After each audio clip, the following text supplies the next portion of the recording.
Har du startet film nå? Ja, det har jeg startet. Sebastian? Ja, så er det stygget ned.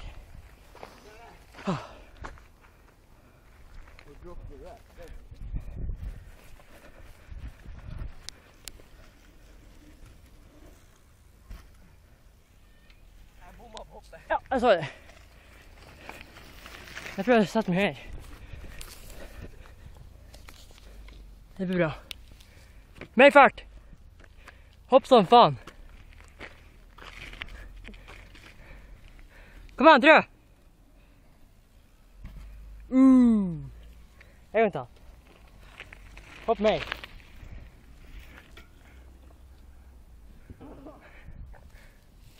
Faen. Hæ? Nei.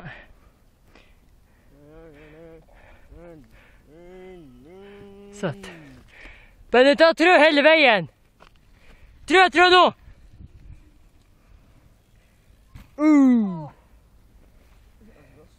Prøv GT-sykkelen gjerne med. Hæ? Det er ikke damper på den, prøv den. Pass, Sebbe. Ja, vær så god. Men det er det. Der er det opp. Da, du tryner meg.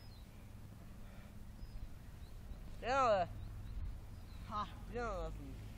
Hva sa? Du tryner nesten. Hva skal man her? Det er GT-sykkelen. Det er andre GT-sykkelen. Sebbe, hopp du med din. Min? Ja. Ja. Nei. Kom igjen.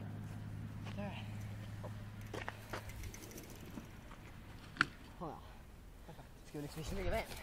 Ja, det er bra. Jeg filmer ennå, kom igjen. Må ikke ta der Ja. løypa går. Hæ? Må ikke ta der løypa går. Der løypa hen går. Du må ta her. Ikke der. Dette går sånn. Hva mener du? Hæ? Hopp nå bare. Jeg skal ikke hoppe når du filmer. Det er ikke farlig. Det er så retard. Jeg kan også hoppe ned etterpå. Du må være her. Du må her. Ja, jeg sier du det. Ja, men der hopper ikke. Nei, jeg hopper ikke når du filmer. Ja, kom igjen. Det er rett på trin. Det er fint, legg det på YouTube, så vil det 1000 views. Jeg legger det ikke ut på YouTube, for helvete. Kom igjen. Det er for sent, jeg gjør det nå.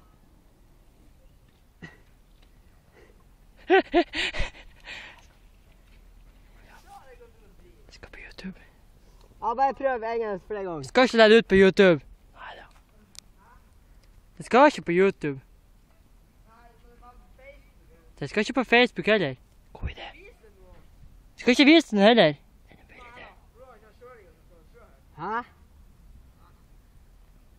Hopp nå for faen. Du tør ikke. Kom igjen. Se, nå kommer ungen og eier deg.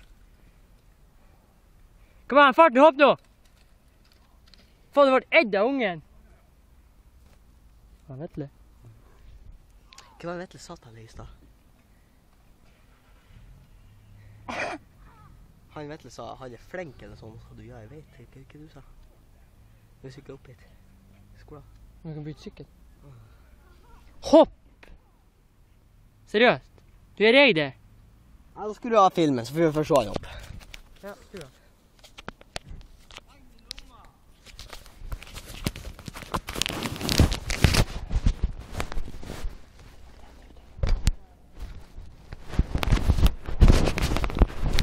Det blir greit.